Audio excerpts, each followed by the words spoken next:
Sujitha TV Telugu ఛానల్కి స్వాగతం. TDP super 6 పథకాలు ఓ అద్భుతం. నిరుపేదలు యువతకు ఎంతో అండగా ఉంటాయి.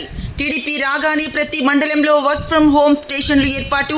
యువత కోసం నెల్లూరులో స్కిల్ డెవలప్మెంట్ సెంటర్. మే 13న ప్రజలందరూ సైకిల్ గుర్తుపై ఓటేయండి. ఎమ్మెల్యేగా నారాయణను, ఎంపీగా వేమిరెడ్డిని భారీ మెజార్టీతో గెలిపించండి. నిరుపేదలందరికీ సంక్షేమ పథకాలతో పాటు నెల్లూరుని నంబర్ 1 మోడల్ సిటీగా మారుస్తారు. మాజీ ముఖ్యమంత్రి నారా చంద్రబాబు నాయుడు తీసుకువచ్చిన టీడీపీ సూపర్ 6 పథకాలు ఓ అద్భుతమని, ఆ పథకాలన్నీ కూడా నిరుపేదలు యువతకు ఎంతగానో ఉపయోగపడతాయని మాజీ మంత్రి, నెల్లూరు సిటీ టీడీపీ ఎమ్మెల్యే అభ్యర్థి డాక్టర్ పొంగూరు నారాయణ కుమార్తె సింధూర పొంగూరు చెప్పారు. సార్వత్రిక ఎన్నికల ప్రచారంలో భాగంగా ఆమె 45వ డివిజన్, బోసుబొమ్మ, నక్కలోళ్ల సెంటర్ తదితర ప్రాంతాల్లో పర్యటించారు. ముందుగా సింధూరకి ప్రజలు ఘన స్వాగతం పలికారు. ఈ సందర్భంగా ఆమె టీడీపీ నాయకులు, కార్యకర్తలు, మహిళా శక్తి టీంతో కలిసి డివిజన్లోని ఇంటింటికి వెళ్లి వారి సమస్యలను అడిగి తెలుసుకుంటూ, మీరెవ్వరూ అధైర్యపడొద్దు, మరికొన్ని రోజుల్లోనే మన ప్రభుత్వం అధికారంలోకి వస్తుందని, మీ అందరికీ మంచి రోజులు వస్తాయని ఆమె కొండంత ధైర్యాన్ని ఇస్తున్నారు. కానీ ఇప్పుడు చంద్రబాబు నాయుడు గారి ప్రభుత్వం ఈ సూపర్ 6 ఫార్ములాలో 3 గ్యాస్ సిలిండర్లు ప్రతి సంవత్సరం ప్రతి ఇంటికి ఫ్రీగా ఇవ్వబోతోంది. ఇలా చెప్పుకుంటూ పోతే ఎన్నెన్నో మంచి పనులు చేయబోతోంది. ఆల్రెడీ చేసిన పనులు నారాయణ గారు మీకు తెలుసు, నెల్లూరులో ఎన్నెన్ని మంచి పనులు చేశారో.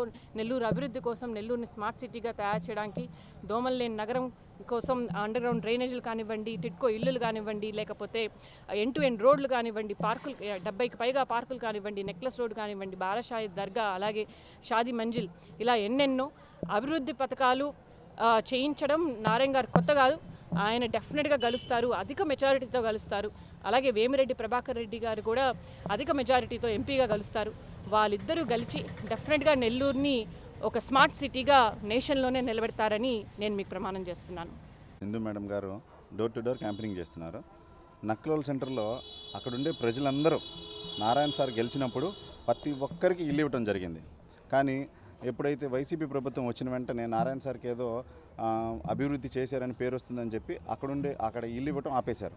ఆ ఇల్లు ఇవ్వటం ఆపేసినందువల్ల వాళ్ళే చెప్తున్నారు, సార్ మళ్ళీ రావాలి, సార్ వస్తేనే మాకు ఇల్లు వస్తాయి అని వాళ్ళు ఖచ్చితంగా సింధు మేడం కూడా చెప్పడం జరిగింది. సింధు మేడం కూడా నారాయణ సార్ దృష్టికి తీసుకొని వెళ్ళి అక్కడ ఉన్న వాళ్ళందరికీ ఇల్లు ఇస్తానని చెప్పి మాట ఇచ్చారు. ఖచ్చితంగా ఇల్లు ఇస్తారు.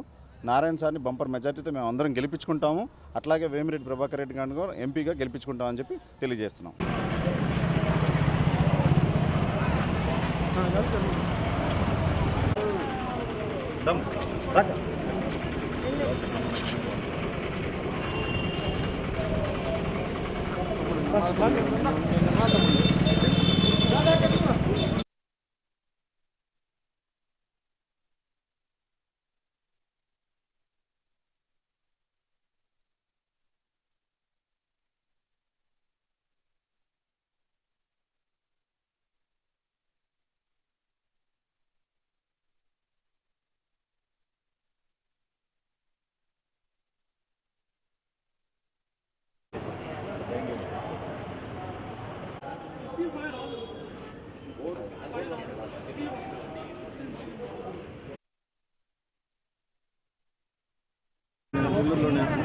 చూడరా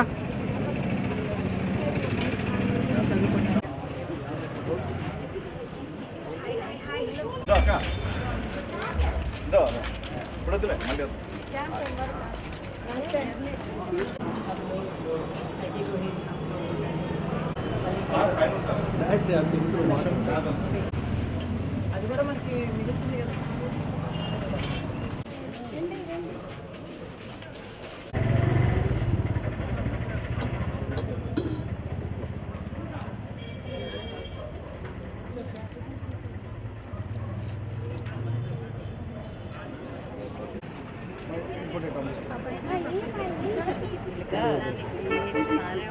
నాన్నగారిని మంచి మెజార్టీగా గెలుచుకోవాలి. మీ గ్యాస్ సిలిండర్కి ఎంత అవుతుంది?